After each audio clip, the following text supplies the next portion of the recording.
यहाँ के स्थानीय जो ऑटो ड्राइवर्स हैं, यहाँ पर इन्होंने प्रोटेस्ट रखा है। ये लोग बहुत ही दुखी है, बहुत ही मायूस है।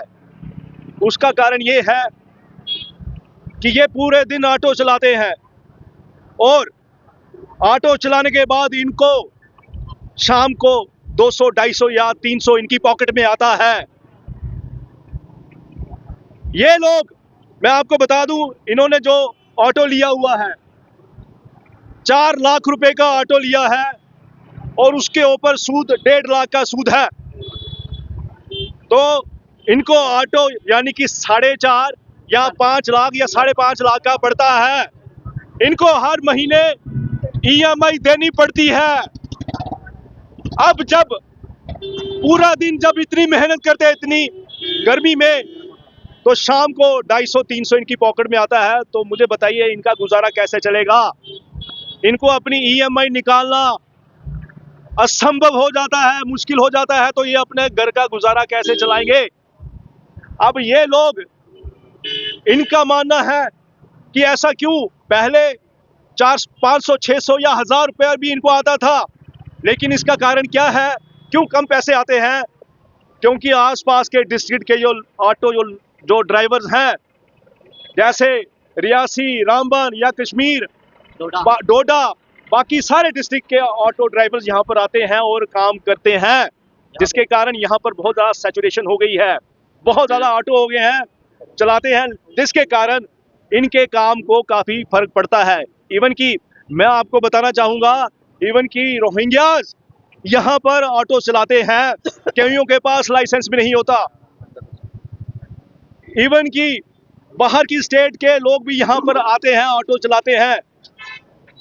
अब मुझे बताइए कि ऐसे इसका कैसे काम चलेगा? अपनी कंप्लेंट लेके ये डिपार्टमेंट के पास गए, उन्होंने कहा कि ठीक है, इस पे संज्ञान लिया जाएगा, आपकी ये जो दिक्कत है इसको दूर किया जाएगा। लेकिन इतनी देर हो गई, अभी तक किसी ने संज्ञान नहीं लिया और ये बेचारे बहुत बहुत ज्यादा दुखी हैं। इसलिए आपके माध्यम से हम ट्रांसपोर्ट कमिश्नर, ट्रांसपोर्ट मिनिस्टर साहब को कहना चाहते हैं, इनफ इज इनफ। अब आप इनकी जो समस्या है उसको जल्दी से जल्दी समाधान कीजिए, ये बहुत ज्यादा हो गया है। और एक चीज ऐड करना चाहूंगा, कई जो ऑटो ड्राइवर हैं, खासकर बाहर के जो ऑटो ड्राइवर हैं, ऑटो ड्राइवर तो ड्राइविंग करता है लेकिन उसके साथ उसका साथी होता है, ये खासकर बाहर के लोग। और जब कोई ऑटो ड्राइवर जिसके साथ उसका साथी होता है तो वो सवारी बिठाता है तो आगे पीछे जाते हैं, इससे जो गाड़ी में बैठा होता है वो अनसिक्योर महसूस करता है। तो इसलिए ट्रांसपोर्ट कमिश्नर जी के कहना चाहूँगा, ट्रांसपोर्ट मिनिस्टर को कहना चाहूँगा कि ऐसा नहीं होना चाहिए। अगर कोई ऑटो ड्राइवर ऑटो चला रहा है तो वो अकेला चलाए, उसके साथ कोई इक्का दुक्का बंदा नहीं होना चाहिए, जो एक सिक्योरिटी कंसर्न है।